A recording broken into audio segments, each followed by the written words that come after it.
Bueno, buenos días, feliz sábado hermanos, un gusto para mí estar aquí compartiendo este momento con ustedes, un honor también. La idea, que preparé es hablar de un tema que me parece que es muy importante para nosotros, que por ahí como iglesia lo sentimos un poco lejano, pero espero que quede probado después de lo que charlemos hoy y esta tarde, que es bien cercano en realidad, que tiene que ver con la recepción del copernicanismo en el siglo XVI y comienzos del siglo XVII. Y en principio son dos ponencias o una hora que tiene este título, Relevancia de la intervención de la filosofía en el diálogo ciencia y religión, y por la tarde, Ciencia, Teología y Filosofía en la recepción del copernicanismo. Y en realidad voy a dejar por la mitad la charla de hoy, ¿sí? Parcial, y luego lo vamos a continuar durante la tarde. Y tengo solamente un objetivo humilde, pero también me parece importante, y es tratar de convencernos, o al menos que visualicemos la posibilidad de que la incursión de la filosofía en el diálogo entre ciencia y religión está justificada, y lo vamos a hacer mediante este estudio de caso. Podríamos haber elegido otros, pero vamos a utilizar este.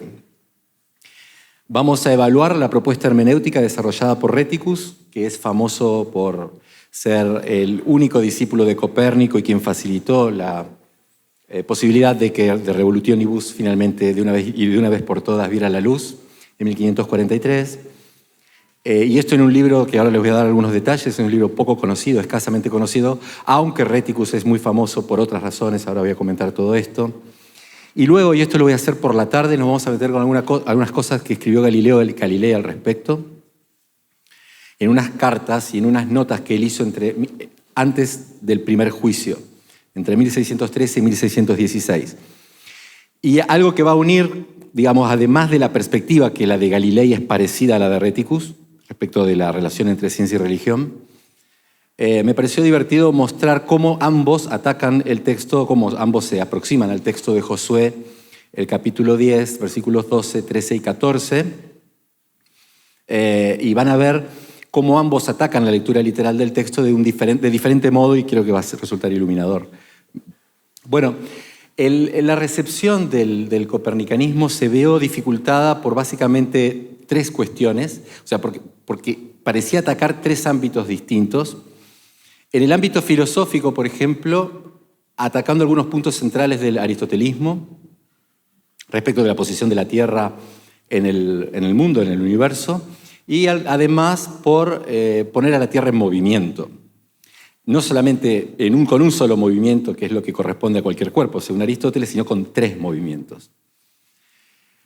Ahora, a pesar de lo disruptivo que esto pueda parecer, ni Copérnico, ni Tycho Brahe, ni el propio Galileo objetan un punto central, de esta cosmovisión, que es que el movimiento de los astros es circular y regular.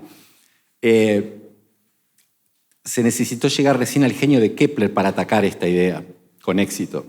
En realidad, para atacarla de cualquier modo, porque no tenemos registro en toda la historia de la ciencia de alguien a quien se le haya ocurrido que el planteo platónico respecto del movimiento circular estaba mal planteado.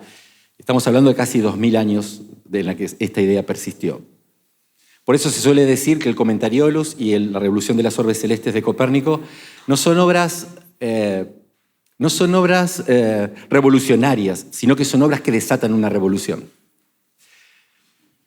En el ámbito empírico no estaba claro, al menos antes de la aparición del telescopio, durante los 60, 70 años que distan entre la aparición de la obra y la irrupción del telescopio, que fuera superior a las alternativas desde el punto de vista de las virtudes epistémicas. Por ejemplo, la simplicidad.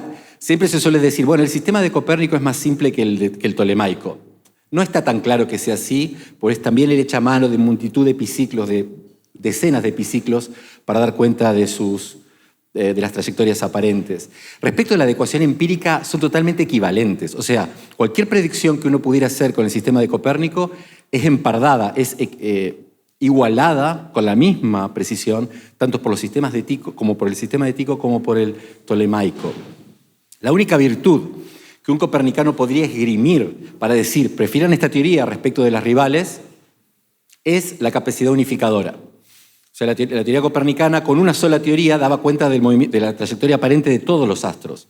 En cambio, por ejemplo, con la tolemaica se necesitaba como una teoría para cada planeta, o a veces más de una teoría para resolver distintos problemas del mismo planeta. Y explicaba cosas que parecían arbitrarias para un tolemaico. Por ejemplo, la elongación de los planetas interiores, de Mercurio y Venus. Sabemos todos que Mercurio está pegado siempre al Sol, lo mismo que Venus, ¿verdad? O sea, siempre o sale antes del Sol o sale un poquito después, pero nunca, y después pasa lo mismo cuando se pone, pero nunca sucede que el Sol se esté poniendo acá y que Venus aparezca del otro lado. Siempre están pegados. Y eso que parecía algo arbitrario, caprichoso para la mentalidad tolemaica, es perfectamente explicado por Copérnico. Y finalmente, en el ámbito teológico, luego de la cristianización, como se suele decir, del aristotelismo, con algunos matices que no son menores respecto de la eternidad del mundo, de la existencia de un creador y demás, atacaba ciertos textos bíblicos, que son numerosos, que leídos literalmente parecían hablar de una tierra inmóvil y un sol en movimiento. En particular, nosotros nos vamos a detener en el texto de Josué 10, 12 y 13, donde la partícula esa dom, la interpretación de esa partícula dom es la que generó todo esto, y es sobre la cual se concentran tanto Galileo como Reticus, pero no son los únicos textos bíblicos que aparecen. Otra cuestión importante, que eso sí la revolución copernicana va a atacar, tiene que ver con la subordinación de las disciplinas.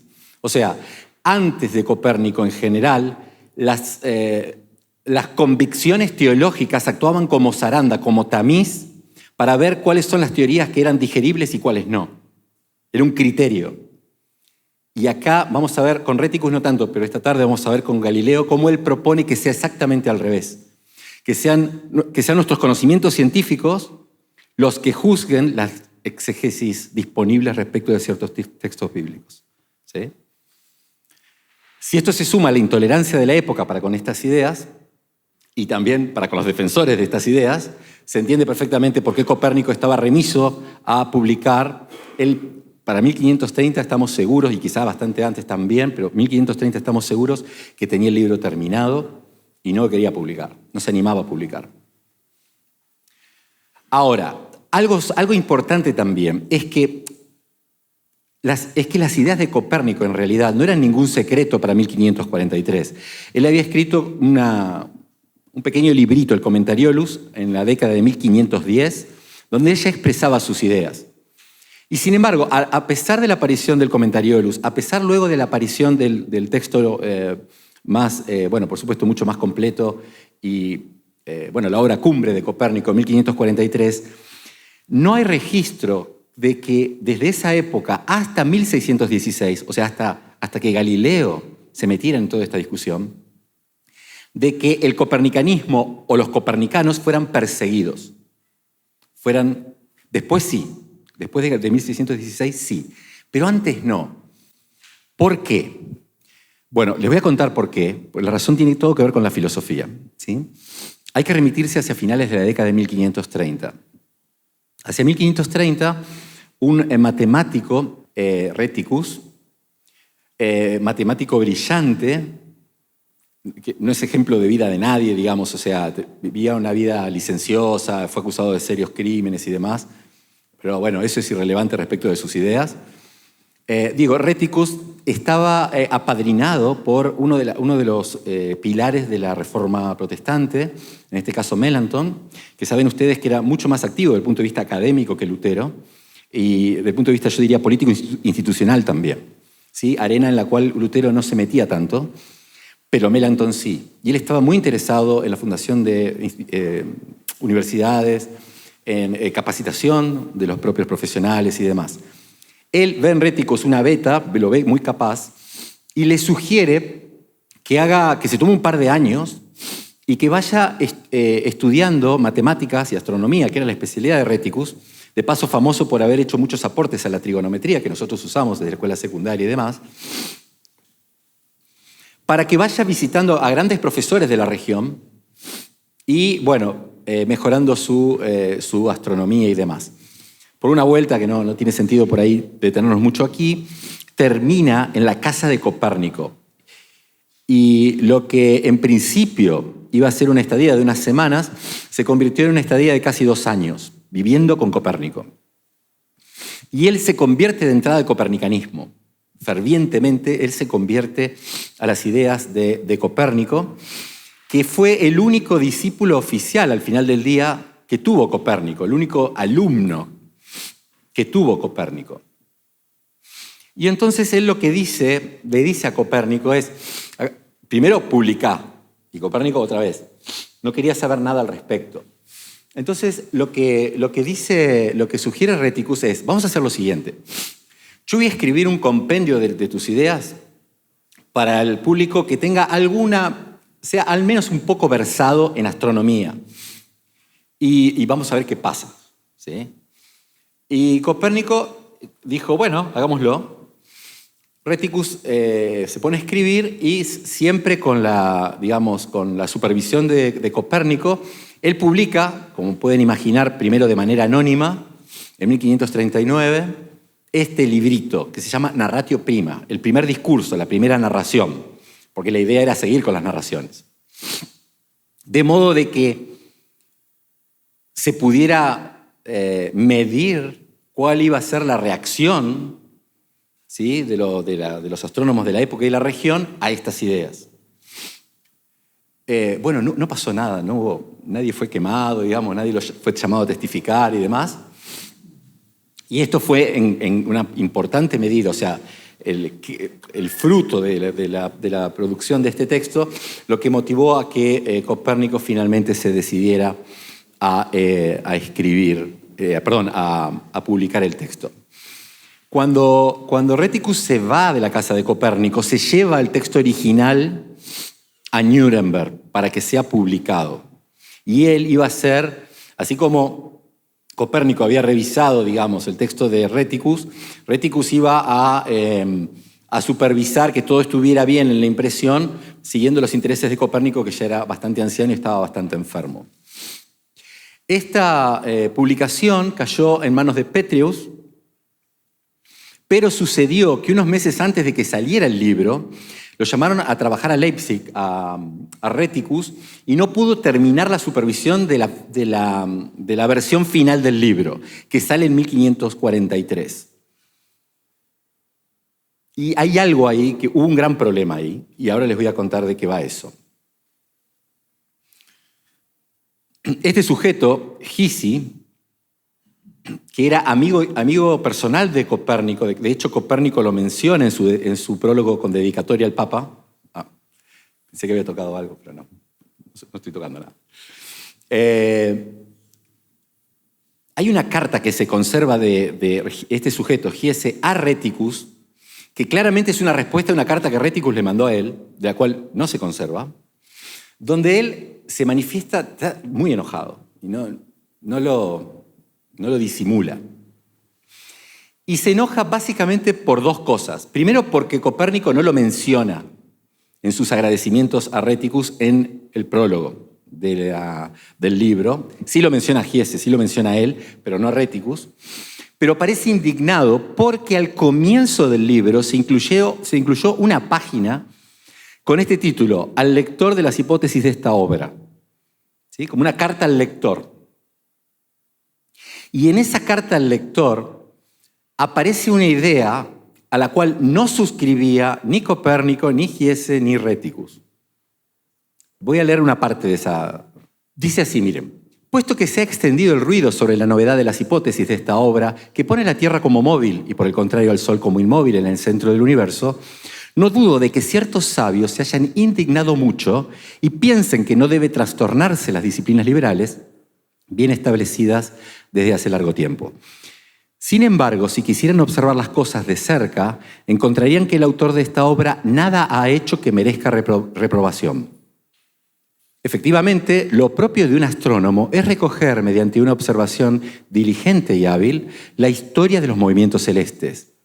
Luego, buscar las causas, o bien, puesto que de ningún modo puede asignar las verdaderas, imaginar o inventar hipótesis con ayuda de las cuales tales movimientos, tanto los futuros como los del pasado, puedan ser calculados conforme a los principios de la geometría. Ahora bien, esas dos tareas las ha cumplido el autor de manera excelente. En efecto, no es necesario que esas hipótesis sean verdaderas ni incluso verosímiles. Basta con una sola cosa, que ofrezcan cálculos compatibles con la observación. Esta inclusión es clave en muchos sentidos. Lo que está diciendo Osiander, bueno, es bastante transparente, pero para reafirmarlo, lo que está diciendo Osiander es, lo que el lector va a encontrar acá es una teoría que van a ver que funciona, y funciona muy bien. Pero no vaya a querer el lector que la razón por la que funciona es que la teoría es verdadera, que la teoría es un mapa de la naturaleza. El autor no dice, quien escribió esto, el autor no pretendía defender que esto es un mapa del mundo. Simplemente ofrecer a la comunidad de astrónomos una teoría que es más simple que las disponibles y que funciona al menos igual de bien. ¿Sí? Esta idea, hay una pista acá de quién puede haber sido el autor. Claramente no es un católico. No está claro que no sea un católico, vamos a decirlo distinto.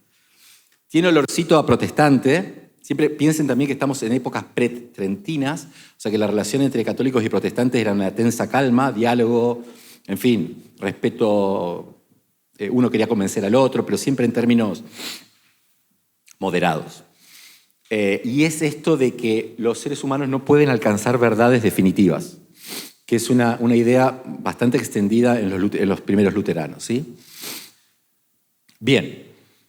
¿Qué es esto? Esto es como un escudo que pretende defenderse de posibles críticas, de posibles avances contra el autor y contra los defensores de esas ideas que está dando este autor.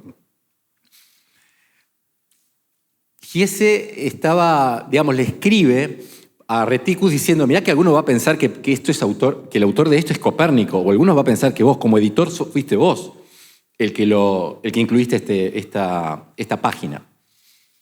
En realidad es bastante transparente quién es el autor de esto, y esto es gracias a Kepler. Kepler escribió un libro que no fue publicado en sus días, que él, en defensa de Tycho, de su maestro Tycho, donde él reproduce cartas de este teólogo protestante, Andreas Osiander, tanto fechados en el mismo día, en respuesta a cartas que no se conservan, tanto a Copérnico como a Reticus, respecto de consejo de cómo hacer para publicar estas ideas con toda la claridad que no salga, pero no avivar posibles ataques. Y entonces él escribe, fíjense lo que dice Osiander, esta es la carta a Copérnico, que es la más clara. Dice, siempre pensé que las hipótesis no son artículos de fe, sino la base del cálculo, por lo que incluso si son falsas, tal cosa no importa, da igual, siempre y cuando reproduzcan con exactitud los fenómenos de los movimientos. Porque si seguimos las hipótesis de Ptolomeo, ¿quién nos dirá si el movimiento desigual del Sol ocurre sobre un epiciclo o la excéntrica, dado que el arreglo puede explicar los fenómenos? Por esto parece ser deseable que toque este tema de algún modo en su introducción. Él mismo le está diciendo, decía algo de esto en la introducción. De este modo aplacaría usted a los peripatéticos y a los teólogos cuya oposición teme. Finalmente se concluye que fue Osiander el autor de esta inclusión. Pero entonces ahora quiero compartir con ustedes una porción de esta carta, que todavía no compartí nada, así que conté pero no dije nada. Quiero que lo leamos, para que ustedes vean de una cosa importantísima que aparece acá. Entonces, Giese, recuerden, le escribe a Copérnico muy enojado diciendo hay que reimprimir el libro. Hay que sacar esa infame carta al lector. Y miren lo que dice.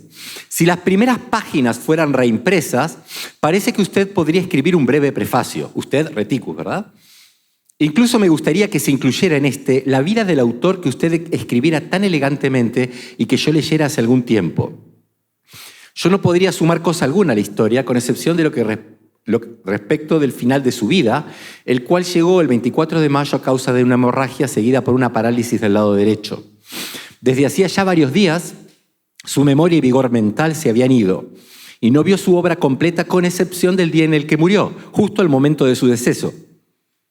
¿Sí? Más de uno habrá dicho, leyó la primera página y se murió. ¿Sí? Esta es la famosa fuente y única que se tiene respecto de que Copérnico vio su obra publicada antes de morir. Y acá viene lo que nos interesa a nosotros. También me gustaría que se incluyera su escrito en el cual acertadamente exonera el movimiento de la Tierra de desacuerdos con las Sagradas Escrituras. De este modo incrementaría el tamaño del volumen y también enmendaría la desgracia de que en el prefacio de la obra su preceptor, su maestro, omitió mencionarlo. Entonces él dice, bueno, saquemos esta página, incluyamos la biografía de Copérnico que vos escribiste y este libro de Ciencia y Religión que vos escribiste. La biografía esa está perdida hasta hoy, no la tenemos. Y hasta hace muy poco no teníamos tampoco esa obra de Ciencia y Religión. Haciendo un estudio sobre la recepción del copernicanismo en Holanda, los Países Bajos, Huygens encontró la obra en 1972. Él la identifica como esa obra. En realidad aparece en un combo de publicación posterior de 1651 que acompaña a otra obra y demás. Y se llama esta obrita Carta del Movimiento de la Tierra. Huygens dice haber reconocido en esta la obra de Rheticus, de por qué él llega a esa conclusión, y la publica en bilingüe, digamos, con su traducción al inglés de parte del mismo, con un estudio respecto de la justificación, tanto de la datación como de la autoría de la obra. La publicación tiene todo un aparato crítico, la traducción, y finalmente, bueno, un estudio global de esta obra, ¿sí? Entonces, es interesante que el objetivo de esta publicación es el mismo objetivo que tenía Rheticus cuando publica Narratio Prima, y es favorecer la recepción del copernicanismo, para los lectores, ¿no? Narratio Prima para los astrónomos, y en este caso, este texto para los autores, para los lectores devotos, sean o no versados en astronomía. No hay ningún tecnicismo importante en toda la obra. Es apologético y supone una perspectiva que desde el punto de vista filosófico reconocemos como realista. ¿Qué quiere decir que una perspectiva sea realista? Un realista básicamente sostiene que existe un mundo allá afuera con independencia de nosotros, que no lo inventamos nosotros, ¿sí? Que si nosotros no estuviéramos, estaría ahí también. Pero en respecto de la ciencia, el realismo lo que dice es que la razón por la cual tienen éxito nuestras teorías exitosas es que esas teorías son verdaderas en el sentido de que mapean la naturaleza que está allá afuera, ¿sí? O sea que, es más, el realismo dice que lo que explica el éxito de las teorías exitosas es que son verdaderas. Porque si no, ¿cómo es que tienen éxito? ¿Se entiende? O sea, lo dicen un poco más duro. Dicen, en la perspectiva realista es la única perspectiva que no hace del triunfo de la ciencia un milagro. Porque no hay otra explicación, dicen ellos, para el éxito de las teorías. Solamente teorías verdaderas podrían tener éxito. Porque si no son verdaderas, ¿cómo es que tienen éxito? ¿Se entiende? Parecería una cosa mágica, por eso el argumento se llama el argumento del no milagro. No es milagroso que ciertas teorías tengan éxito, lo tienen porque son verdaderas. Esto es lo que pensaba Rheticus, Giese y Copérnico de la teoría de Copérnico. Esta teoría yo te la pongo sobre la mesa no meramente porque funciona, no es una ficción que funciona, como quiere Osiander, sino que funciona. ¿Y sabes por qué funciona? Porque es verdadera. O sea que no es de mentirita que saco a la Tierra del centro. No es de mentirita que pongo a la Tierra en movimiento, sino que de verdad la pongo en movimiento, de verdad se mueve. ¿Sí? Y entonces de verdad que vas a ir al choque contra la gente que no piensa de ese modo. Entonces, básicamente, ¿cuáles son los puntos centrales de esta obra? Son dos. Establecer que ciencia y fe son cuerpos disciplinares casi totalmente independientes por tener objetivos muy distintos. ¿Sí? Y dos, propone qué hacer cuando hay intersección no vacía. Por supuesto, lo segundo va a ser donde está lo álgido, ¿sí? Veamos un poquito acerca de lo primero, muy poco, ¿sí? Respecto de lo primero, esto de que son disciplinas que no se superponen en sus intereses y por lo tanto no deberían estar discutiendo. Él dice, la teología, ¿sí?, tiene que ver con cómo llegar al cielo, ¿sí? Nos da conocimientos acerca de para la salvación, como dice San Pablo, ¿sí? Entonces, sus intereses son mucho más sublimes que los intereses de la ciencia, ¿sí? Y dado que está pensado para nuestra salvación y no para enseñarnos odontología o enseñarnos cómo cambiar una rueda de un auto y demás, ¿sí?, hay que leerla como tal, aunque a veces hable de cómo se cambia la rueda de un auto y demás, lo hace en un sentido coloquial que no es necesariamente literalmente correcto, ¿sí? Entonces él dice, las oscuridades de la naturaleza deben abordarse no a partir de afirmaciones sino de la investigación, mientras que en los escritos sagrados uno debe proceder no por indagación sino por afirmación. La verdadera comprensión de todo lo contenido en las Escrituras debe buscarse en las Escrituras, no en otro sitio, ya sea la razón o la filosofía o las artes seculares. Entonces, dado que, otra vez, que el objeto de estudio de la teología es distinto del objeto de estudio de la ciencia, no tendría que haber ninguna discusión, ¿verdad? Porque yo me ocupo de cómo van los planetas o por qué se comportan como se comportan, y la Biblia, eso es irrelevante para los autores bíblicos, en tanto que lo que le interesa al autor bíblico es mostrarnos sabiduría para la salvación, ¿sí? Entonces, así como para el odontólogo odontólogo es irrelevante cómo llegar al cielo, para el teólogo teólogo es irrelevante cómo se hace un implante, para decirlo en otros términos, ¿sí? No que no le importe al teólogo cómo se hace un implante, ni que no le importe al odontólogo cómo llegar al cielo, sino que el odontólogo en tanto que odontólogo, eso es irrelevante, y al teólogo en tanto que teólogo, el otro es lo irrelevante. ¿Se entiende? Vamos a lo segundo, que es donde empezamos a encontrarnos con algunos posibles tropiezos. ¿Qué hacemos en los casos que interesan a la ciencia, pero parece que también interesa a los teólogos?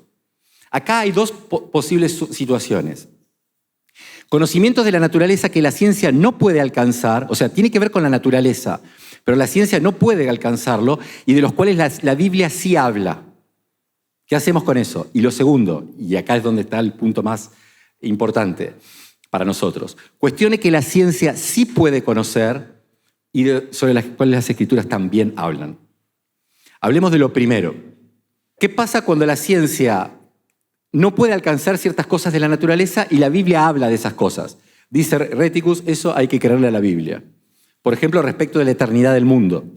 No hay ninguna teoría científica, piensa Reticus, todo esto es pensamiento del sí, lo que estoy tratando de transmitir. No hay ninguna teoría científica que procure, que intente, y menos que pueda, responder a si el mundo es eterno o tiene un inicio. Y eso es un interés de la ciencia, porque a la ciencia le interesa el universo, la naturaleza. Pero ¿sabes qué? La Biblia dice que tuvo un inicio. Entonces, punto final. La Biblia dice, hay que creer que lo dice la Biblia, entonces el mundo no es eterno, aunque le pese a los filósofos. ¿Está bien? Vamos al otro ahora. ¿Qué pasa cuando la ciencia habla de cosas que son pertinencia de la ciencia, en tanto que tiene que ver con la naturaleza, que sí puede alcanzarlas y que la Biblia dice cosas al respecto? ¿Qué hacemos ahí? Entonces, otra vez, por cuestiones de pertinencia hay que tener en cuenta que la Biblia, otra vez, no es un texto de mecánica, no es un texto de astronomía, sino que es un texto destinado a intereses espirituales. Entonces, no hay que leer a las Escrituras como si fueran un libro de física, un libro de astronomía, porque no lo es. ¿Sí? Dice, no estudiamos los pasajes sobre la naturaleza como si las Escrituras fueran un libro de texto filosófico, sino más bien como libros en los cuales el Espíritu Santo convino a enseñarnos algo necesario para nuestra salvación. El Espíritu Santo no ha querido componer un curso de física, sino más bien una regla de vida y enseñar cómo podemos ser hechos hijos de Dios. Está claro que el Espíritu Santo no quiere hablar de ellas, de las cosas de la naturaleza, en la manera de los filósofos, sino de otro modo, en el que Él tiene en vista el principal propósito de las Escrituras. ¿Y cuál es ese modo? O sea, si no utiliza el lenguaje de los físicos cuando habla de física, ¿en qué lenguaje habla? Y esta es la clave de su propuesta. Él dice, el escritor bíblico habla en términos que la gente pueda entender. ¿Sí? O sea, sigue a lo que piensa el vulgo y no lo cuestiona. No se pone a cuestionar eso. ¿Sí? Lo voy a leer porque es mejor como está dicho ahí que como lo puedo decir yo. La escritura toma un estilo de discurso, un idioma de locución o un método de enseñanza del uso popular, de modo que éste puede también acomodarse completamente a la comprensión de la gente y no a la sabiduría de este mundo. Por lo tanto, los textos de la Escritura que lidian con las cosas de la naturaleza reciben diferentes interpretaciones, en tanto y en cuanto que ellos no han sido legados por el Espíritu Santo con el mismo cuidado que aquellos de los cuales depende nuestra salvación. Las Escrituras deliberadamente, a propósito, se han abstenido de una descripción exacta de la naturaleza de las cosas. Y dice por qué. Galileo le va a decir por qué también. Y es esto.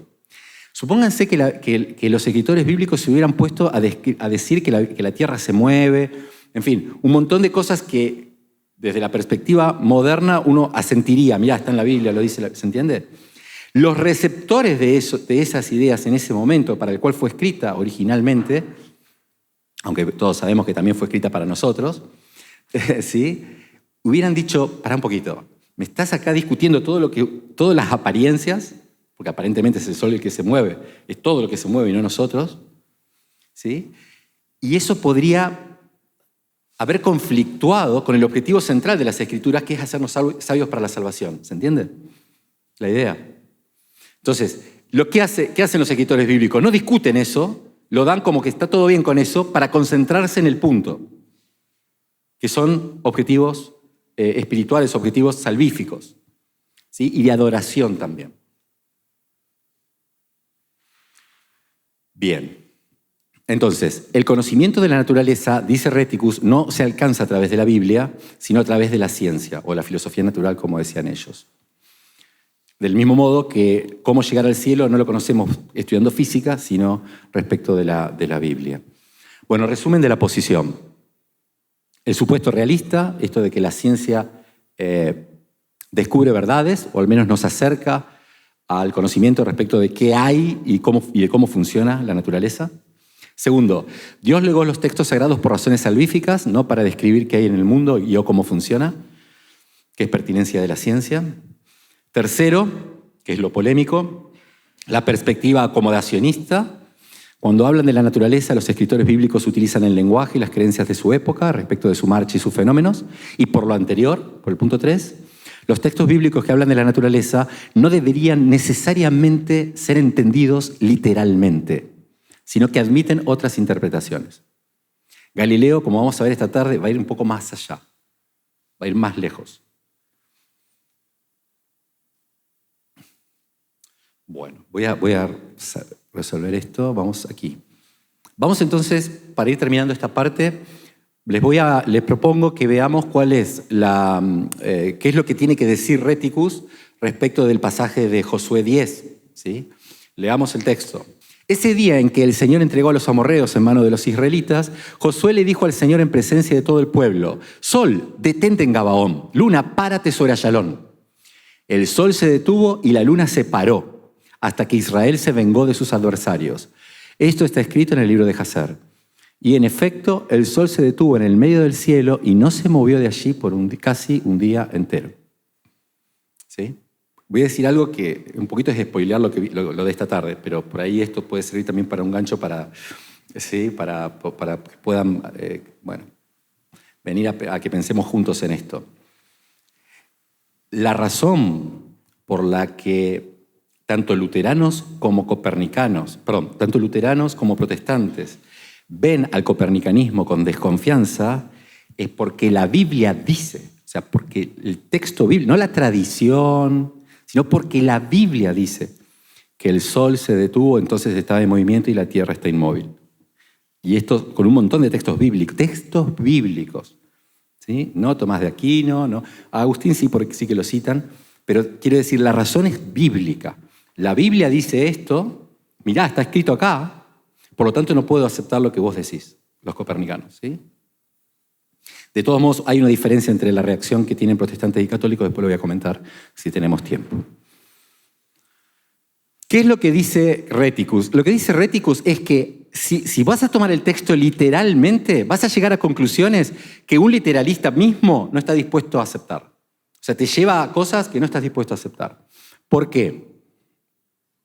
Porque lo que está diciendo, si vamos a tener lo que dice el texto, es que el sol se detuvo cuando estaba exactamente sobre Gabaón. Y el sol, ningún literalista defendería que alguna vez el sol está sobre Gabaón. ¿Verdad? ¿Qué diría alguien? Diría, no, en realidad cuando el observador está en cierta posición, ve que el sol está sobre Gabaón, pero eso no es lo que dice la Biblia, ¿verdad? Dice que se detuvo, ¿lo ven? O sea, si uno se atiene al texto, con lo que dice exactamente, te lleva a conclusiones que son ridículas hasta para los propios literalistas. Y ahí es donde lleva su propuesta Reticus. Insisto, la de Galileo, otra vez estoy tratando de tentarlos a que vengan a la tarde, porque Galileo va a utilizar un argumento distinto que es todavía más sesudo. Este no lo es tanto. Es muy interesante el argumento de Galileo y que es distinta de cómo interpreta este texto. Fíjense, acá sí tengo que leer, dice Reticus. Es demasiado conocido como para necesitar prueba adicional que la Santa Escritura utiliza las formas y figuras del discurso que son comunes y recibidas. De donde queda claro que, aunque mucho insistimos en las muchas descripciones del movimiento del Sol aducido por las Escrituras, estas han de ser entendidas como refiriéndose a su movimiento aparente, sin ir en modo alguno más allá de lo regido por San Agustín. Por lo tanto, los textos de la Escritura que conciernen al movimiento del Sol, que parecen argumentar en nuestra contra, no resultan estar en discrepancia con los resultados mejor verificados de la reciente restauración de la astronomía. Está claro que en estos pasajes no podemos aferrarnos a la letra y aceptar las palabras y las letras en el significado que le es propio. Josué ordena al sol no moverse sobre Gabaón y a la luna no moverse sobre el valle de Ayalón. Si Josué hubiera estado en la ciudad o en otro sitio de su ejército, con seguridad que habría visto estas luminarias como si estuviesen en otro lugar con respecto a la tierra, lo que decíamos recién. Por lo tanto, está claro que no habla como un matemático y que las Escrituras no se apartan del discurso ordinario. Para ilustrar esto, Nicolás Perotti, un hombre muy instruido, hablando en su cornucopía del cometa que fue visto en el año 1471, desestima esto al escribir que lo vio sobre la casa de Bessarion y que esa era la señal de su muerte. De hecho, Bessarion se murió al otro año, ¿sí? Tal vez pareció así desde su casa, pero es un hecho que desde la casa de Bessarion él lo habría visto en algún otro sitio. En su explicación del milagro de la prolongación del día efectuado por Dios en los tiempos de Josué y Ezequías, los intérpretes insisten en que nada en el orden o progreso de las estaciones se modificó, y cada uno de ellos trata de mostrar esto con diferentes argumentos. De hecho, hay muchos teólogos que respecto del otro milagro, de esto de la marca del reloj de sol, que el milagro no se hizo respecto del sol, sino en el reloj. Y eso no afecta en absoluto una lectura literal del texto, de que hubo algo milagroso que pasó ahí. Bueno, estas son las conclusiones por ahora. Después de esta tarde vamos a bucear un poco más profundo en estas aguas con el caso Galileo. El copernicanismo no fue perseguido mientras no apareció explícitamente ligado a una perspectiva filosófica realista. De hecho, y esto no lo dije, pero lo comento ahora, en las universidades fundadas por Melanchthon, en las universidades protestantes, se empezó a enseñar el copernicanismo sin ningún problema, pero adoptando la posición antirrealista, adoptando la perspectiva de Osiander. ¿Se entiende? O sea, adoptando la perspectiva de que es una ficción que funciona. No se creían de hecho, porque si lo hubieran creído de hecho, Melanchthon hubiera estado tan en desacuerdo con eso como el más reconocido de los perseguidores católicos del copernicanismo. En cambio, gracias a la hipócrita carta al lector, su difusión no fue obstaculizada. El esfuerzo acomodacionista de Reticus procura atenuar críticas a pesar de asumir la posición realista. El costo a pagar, siguiendo su propuesta, es adoptar este acomodacionismo. La Biblia habla de cuestiones ajenas a la salvación, siguiendo el lenguaje del vulgo, y por lo tanto, si bien sí que es apodítica en cuestiones salvíficas, no lo es respecto del funcionamiento de la naturaleza. Estas ideas no vieron la luz en los días de Reticus, por lo que no hay certeza de cómo hubiera sido su recepción. Ustedes recuerden que este texto se perdió durante 400 años. ¿Sí? Ok, es eso lo que tengo para decir ahora. Solamente como para adelantarles de qué vamos a hablar a la tarde, vamos a ver qué es lo que tiene Galileo Galilei que decir sobre esto. Si bien esto es más conocido, espero poder ofrecerles algo que no sean tan conocido y para que pensemos un poquito. Vamos a ver cómo es que Galileo se vio forzado a meterse en estas cosas. Vamos a pasar revista rápida de los 5 escritos que él dedica al tema ciencia y religión. Vamos a ver qué es lo que tiene que decir él respecto del papel que juega la ciencia en la exégesis, que va, insisto, va un paso más lejos que Reticus. Vamos a evaluar la posición realista, que es algo que estamos contando acá, pero que no hemos problematizado. Y finalmente les quiero mostrar cuál es la exégesis que él hace de Josué el capítulo 10. Bueno, eso era todo. No sé si tenemos algún minuto por ahí para... Bueno, mi pregunta es un poco que tiene que ver con... Siempre he creído o estudiado que la iglesia dominante ha retrasado muchísimo la ciencia.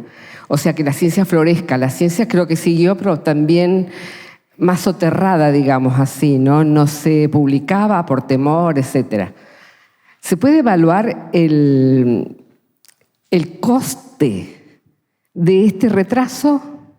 Por otro lado, he leído que dice que el Sol es el centro del universo. Estamos en la teoría heliocéntrica y por lo tanto hablamos de nuestro Sol, pero es una reducción terrible que hagamos eso, ¿no? Que ese Sol sea el centro del universo porque apenas es un Sol, el nuestro apenas es un Sol entre tantos soles. Y también he leído que la NASA se ha encontrado con un problema de que había una inclinación del Sol diferente, en fin, como lo expliquen ellos, ¿no? Yo no lo sé explicar. ¿Sabe algo de eso?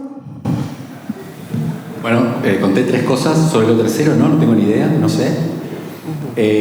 Sobre lo segundo, a nuestros ojos es una reducción terrible, pero la teoría copernicana dice que el Sol es el centro del universo y que hay 8 esferas. En ese sentido se mantiene tanto Lemaico como Ptolomeo, ¿sí? Que el límite del universo es el conjunto de estrellas fijas, ¿sí? O sea que eso es simplemente reflejar no lo que pensamos nosotros, sino lo que dice Copérnico.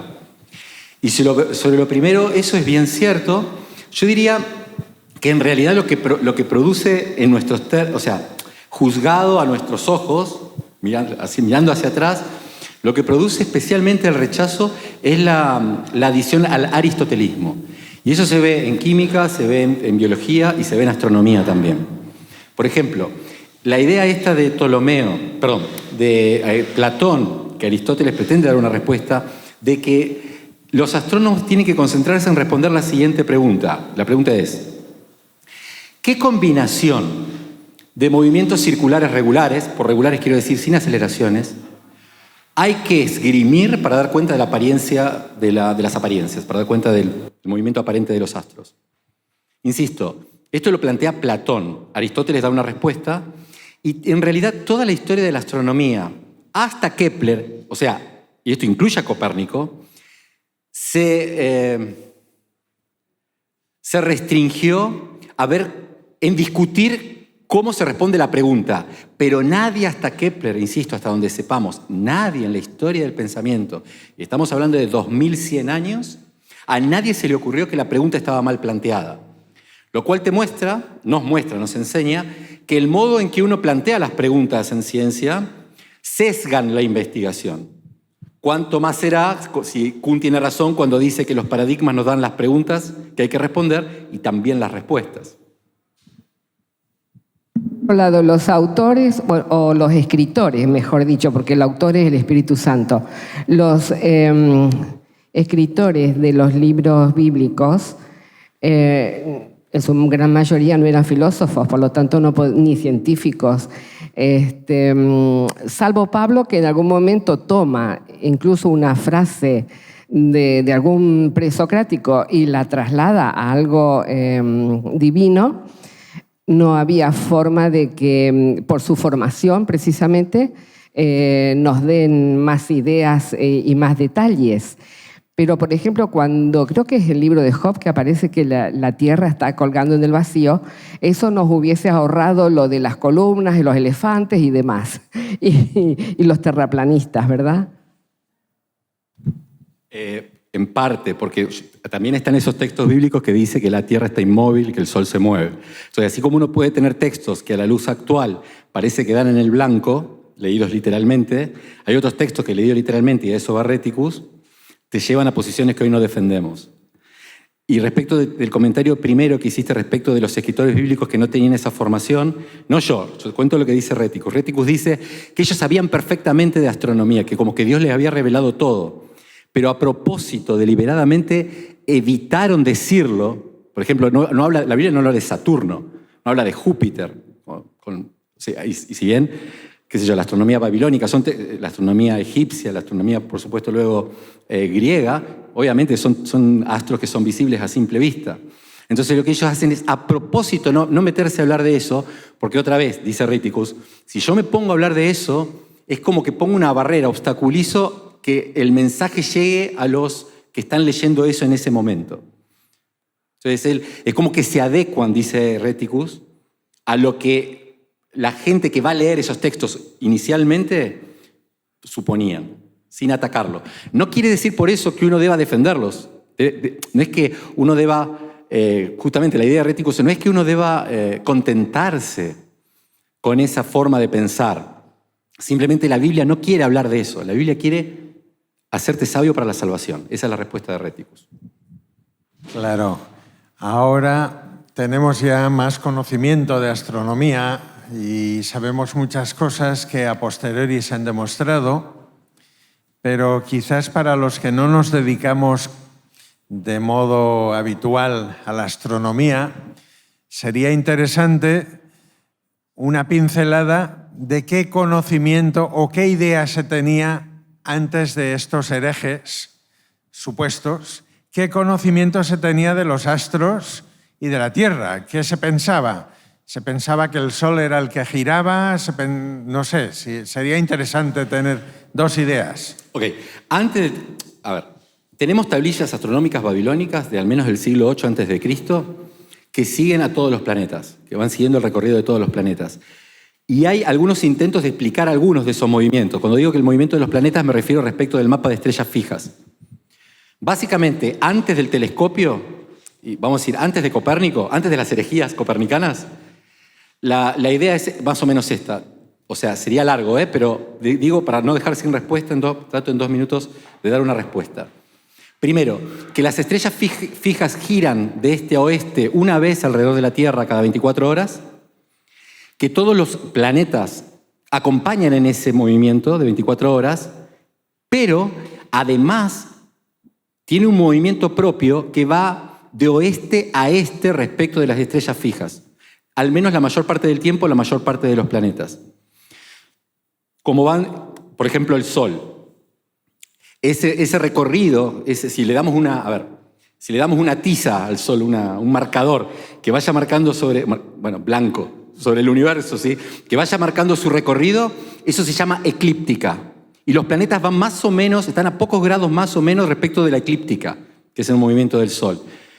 Como ese movimiento es regular, siempre pisan el mismo conjunto de estrellas. O sea que siempre pisan el mismo conjunto de constelaciones. Estas son las famosas constelaciones zodiacales, ¿sí? El Sol y la Luna no retroceden nunca, siempre van de oeste a este. La Luna tarda unos 27 días en dar la vuelta, ese es uno de los meses, hay 4 tipos de meses, y el Sol tarda 1 año en dar una vuelta alrededor de las constelaciones zodiacales, ¿sí? Pero los planetas, que mayormente también van de oeste a este, a veces hacen algo muy loco. Van deteniendo, desaceleran, se paran y empiezan a ir para el otro lado, de este a oeste, por un tiempo. Después desaceleran, se detienen y retoman el movimiento directo.